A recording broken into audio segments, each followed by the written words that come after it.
to Healthy Mind, Healthy Life. I'm your host, Sana, and today it's a very interesting conversation lined up for us.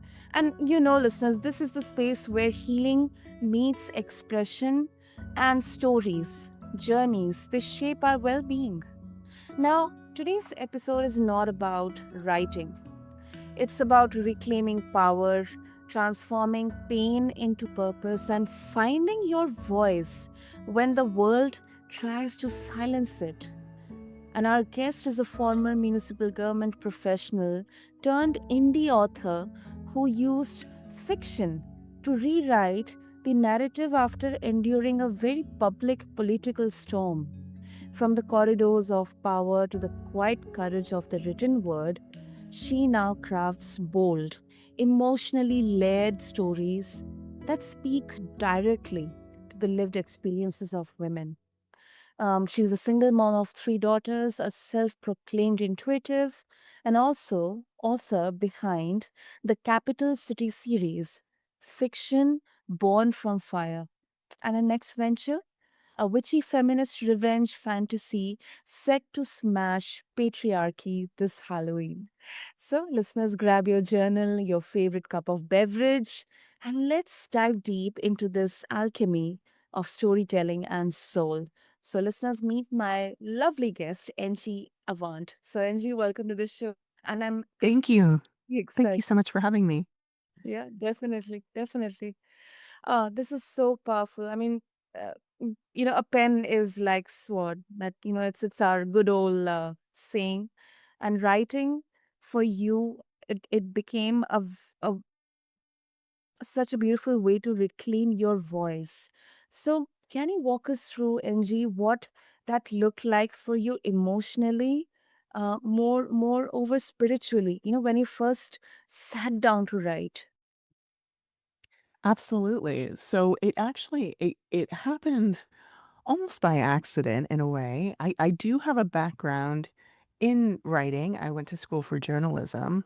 Mm. But found um so I worked for a veteran city councilor who it started to come out. Women were speaking out about their experiences working for this or being interviewed by by the city councilor, and I was one of the women that decided to speak out about my own experience. So there's an integrity commissioner process that an integrity commissioner will investigate allegations of misconduct by an elected official. So when I was writing in to the integrity commissioner to start to talk about some of my experiences, I found the experience very cathartic to finally, things that I had been holding in for a long time that I was able to express them. It was very healing to kind of to name it, you know? So there was a long time where I felt very powerless because this was somebody of a lot of influence in the community. And there was a culture of which I was very surprised. I kind of went into politics kind of very naive. I was Mhm. in my mid-20s at the time. There was a culture of sexism that I just wasn't expecting. Like that old boys club is still very, very much present in politics, despite all of the progress we've seen for women and women's rights. But there's still this structure at the center that that still it oppresses women, and my experiences were, there was actually based on what I reported to the integrity commissioner that was sent to the provincial police for an investigation as well. Like it was very um it was not nice. Really icky, naughty, not nice things. And so in order to take back my power after feeling so powerless, this is where this idea of writing the City series came about because as they say, write what you know. So I took my own lived experience and I also took what was going on in the headlines at the time when I was planning this out. It was, late 2019, early 2020. Donald Trump had just been elected in the US. I'm from Canada. Um, the Epstein, that was big in the news, Jeffrey Epstein, and they hit it back in the news actually lately. I took inspiration from what was going on in the world, combined with my own lived experience, and created like a caricature of these different um, politicians and created this character of Ralph Mastranzo. And then the main character, Callista Caldwell, who also happens to have gone to school for journalism, I made her very human, but also I had an opportunity to kind of change some things. She's far cooler than I ever was. She was far brighter. And although, again, she's very human, she makes mistakes, she fails, but she handles herself in a way that I wish that I had. That's where the empowerment came from because I was the one with the pen, with the sword, right? So I was the one that got to decide how this story ends versus what the reality of my story was is, in the end, there were no criminal charges pressed and he got away with what he did to me. And when it came to the Integrity Commissioner investigation, although the Integrity Commissioner found that he had committed, quote, incomprehensible incidents of harassment to myself and many other women, um, he was kind of slapped on the wrist. He lost pay, but there was no mechanism to make him leave his position of power. So, I happened to live in his what we call wards here, municipally, and so he was still my representative at City Hall, despite being found to have, to have committed these egregious acts of misconduct. So, but in my books through this series, there is like it's very realistic to the current world, but I also I've infused a lot more hope into my series versus the reality of what actually happened for me and for many other women. Oh, um, it's the harsh reality. And the it kind of creates an angst within us, that people with money, influence, power, positions, uh, who are supposed to, elected by individuals, elected by citizens. I Yeah, it's just, yeah. Good, Angie. no, go ahead. Sorry, finish your thought. Yeah, I mean, they're abusing it, and the worst part is there is no accountability in there. No accountability. Yeah, it's really disheartening, honestly, to see, in the US right now, they have a convicted felon that's the president of their country, and that there aren't more protections in place for Yeah. the public because people that are elected are supposed to be there to serve the public, not themselves. And we're seeing so many examples, unfortunately, where that isn't the case. Um, that being said, there's also, and again, I'm still very hopeful, I'm very optimistic. When I worked in politics, I also worked with some really wonderful, incredibly community minded people that really cared about their communities and were there to bring their skill set you know, to the community, to the public, and serve the public. And so what I believe we should be doing is creating space for those that have the humility to hold that power and who really care about their community, and have them in these positions of power, rather than the current system that kind of almost it enables the abusive and toxic behaviors of some of these elected officials. We need more protections in place to stop that from happening. Um, but again, going back to the book series, so I finally completed it. I started thinking about this book series and planning it out about 5 years ago, and I finally the third book, Courage in Capital City, it came out in late June. So I finally have completed that series, which feels incredible that I kept that promise to myself. Um, right now, the final kind of piece of the puzzle is with my editor, and it's coming out in late August. And that one, it takes one of the characters that turns into kind of a main character by the end of the series, and it follows her story along the same timeline and what happens with her, and hopefully gives readers insights and answers some questions, because my books are totally from the first person perspective, so it's all from Callista Caldwell's perspective. So this other book will hopefully kind of tie all of the pieces together. So my novels, if you're looking for an escape, which I know a lot of people when they pick up a book, they're just trying to escape um, into a fantasy world.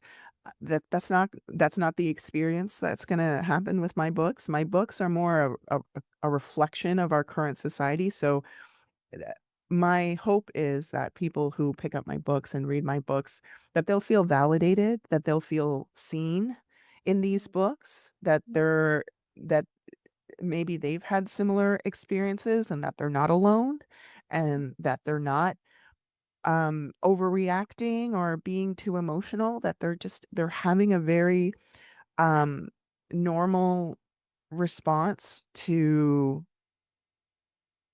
disrespect, Mm, to being objectified or whatever the case may be.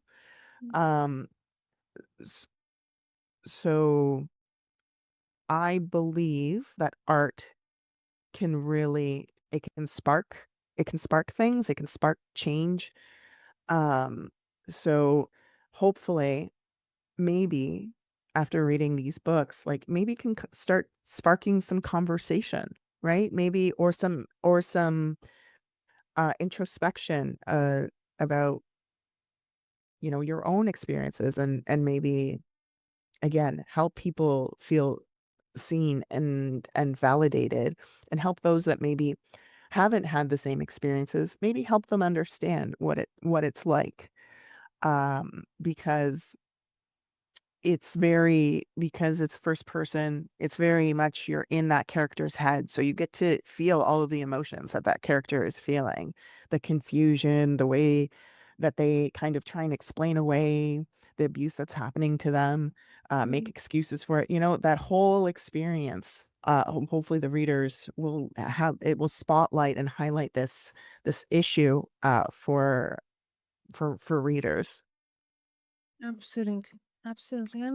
I have so many thoughts from here, Angie. First of all, um, you um kind of, of course, it has been a cathartic experience for you, kind of a therapeutic one, because now finally you kind of lent your voice, your views, your world, your reflections into the character here in your book.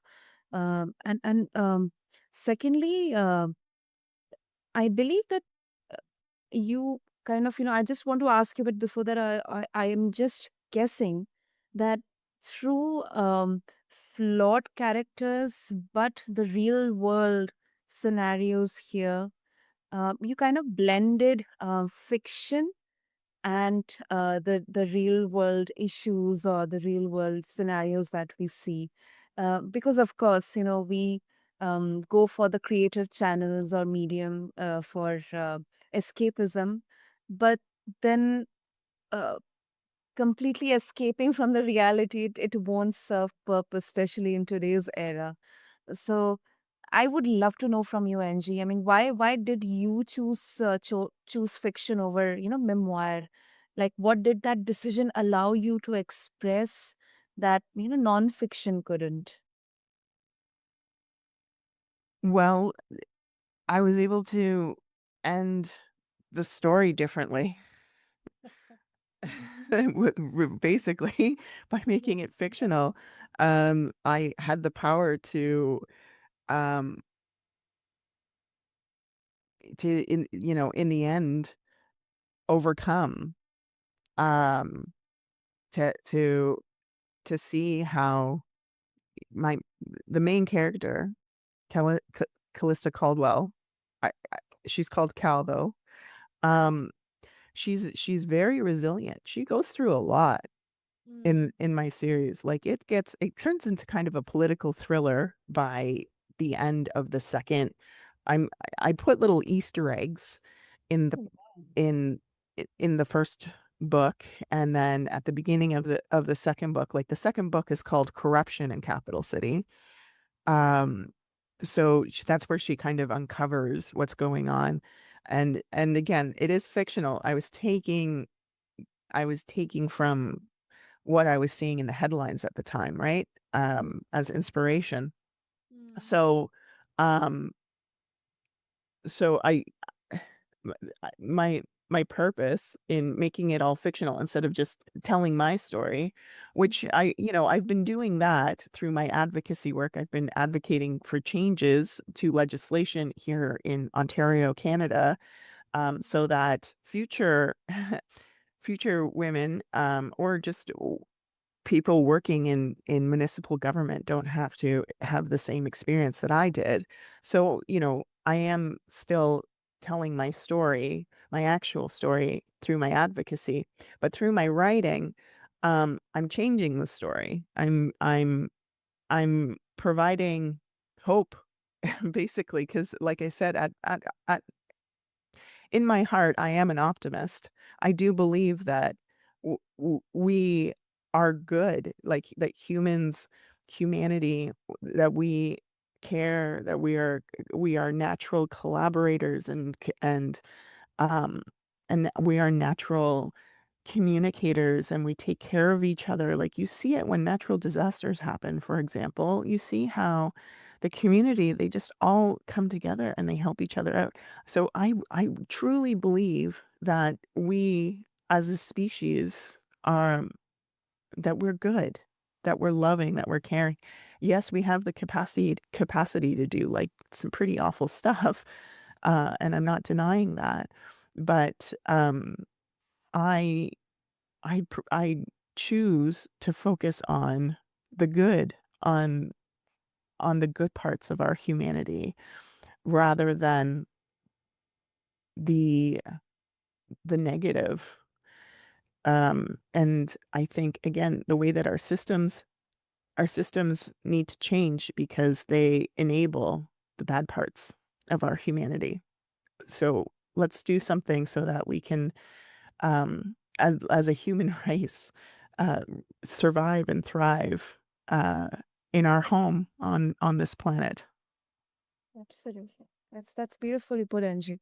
Beautifully put. And especially, I also believe that uh, through through our voices and our work, we are laying the foundation. We are creating that platform in educating and enlightening the current generation and the future generation, especially of women, in understanding how, how to be resilient, and that making them know that there are good people out there. um, and they should be they are they have the right to avail that, to be in that presence. So I absolutely agree with you. And before we wrap up, I think it's a little bit, of a reflective question that you have three daughters. They are watching you navigate all of this. What messages do you hope your creative path is sending them? Like, let's say about voice, power, or even intuition. Oh, you've hit a soft spot. My daughters are my everything, and actually they're a huge motivator for me. I've done all sorts of like leadership um trainings or just reading books about leadership, and the main message that I've taken away from all of those experiences is that you have to model behaviors. And I'm kind of a leader to my three amazing, incredible, brilliant daughters. So I have to model the behavior that I want to see for them. Um, so that's what I do. That's where I draw my strength from, is like, uh, what do I want for my daughters? Then I have to do that for myself, so that they know that that gives them permission to do this for themselves, to speak out even when it's difficult, or to follow their dreams. Even though I'm dyslexic, I've always loved reading. I always thought I was going to write a book, and then I'm doing it. I'm pursuing, even though this isn't the easiest. I had a I after working in politics, I ended up working on the bureaucratic side, and I was working with great, amazing colleagues. I was working a good job, right, with benefits and a good pay, and I decided that I wanted to try this out. I wanted to pursue it. I wanted to know. I didn't want to look back on my life and think, what if? What if you had actually taken the risk and pursued this idea of yours of being an author, of living a creative life? So again, I'm trying to model these behaviors so that my daughters feel that they have the permission to do the same. And when it comes to my advocacy work, again, my daughters are what drive me, because I don't want my daughter's generation, or your daughter's generation, or all daughters, to have to navigate the same experiences that I did. So, I can't protect them forever. I mean, they're still pretty young, my kids. Um, So I've gotta try and shape the world that they're going out into, which is maybe unrealistic, but I'm a mama bear. I don't know what else to say. But yeah, my daughters are everything. They are my inspiration. They are what drive me to do everything that I'm doing. Oh, wow. That is, you know, um, I I can feel that, energy, that tenacity, um, the resilience, the spirit, that flame that keeps you igniting, and definitely the sources, your three daughters. And it cannot be quantified. It can be felt. It can be cherished. So that is really something so inspirational for all the people out there, irrespective of whether they are parents or not, they are men, women, or anyone. So, NG, of course, if our listeners, they would like to get access to your books, and also they would like to connect with you, share their thoughts, what would be the best way? You can follow me on socials. I'm NG Avant author on on Facebook, Instagram, Threads, Blue Sky. You can find me on TikTok. Uh, you could visit my website, ngavant.ca. And there you'll see all my books listed. And there's also, you can get a free copy of my prequel, The Fab Four of Capital City, which explores how Cal lives with three other young women, young professional women, in the first novel, in my debut novel. So this prequel kind of introduces you to those four young women, and my plan is to eventually give each of these young women a three-part series. So Cal is just the beginning. By the end of this, the Capital City series will have 12 books plus novellas, hopefully. But that's way in the future. That's my long term. And but right now I'm switching gears to this witchy women, because I am, like you talked about at the beginning, I am somebody that considers myself very intuitive and very spiritual. So I'm going to tap into that side of myself for this other series where um, basically we're going to be smashing the patriarchy. It's going to be more of a fantasy, that one. Um, so I'm looking forward to. I'm working on that one right now, and it involves some a prophecy involving like Greek gods and stuff, which is something that I've always had an interest in when I went to Greece when I was in my 20s, and it was such an incredible experience. So so yeah, sorry, I went on a little side ramble there. Um, It's awesome. but yeah, I'm ngavant.ca, and you can get a free book, or I also offer free bingo cards. So if you're into like that growth mindset, there is a bingo card where there's different growth mindset tasks that you can turn it into a bit of a game. Or if you're a reader, there's a to be read list. There's all sorts of stuff for goal setting. And that's available if you go to my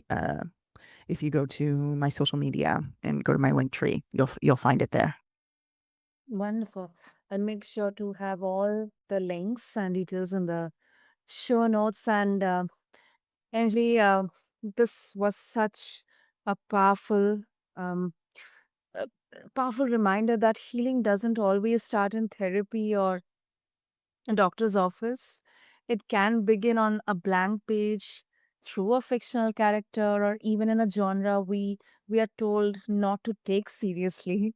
So thank you so much for showing us that storytelling can be an act of rebellion, self-rescue, legacy building all at once. Thank you. Thank you. Thank you so much for this opportunity.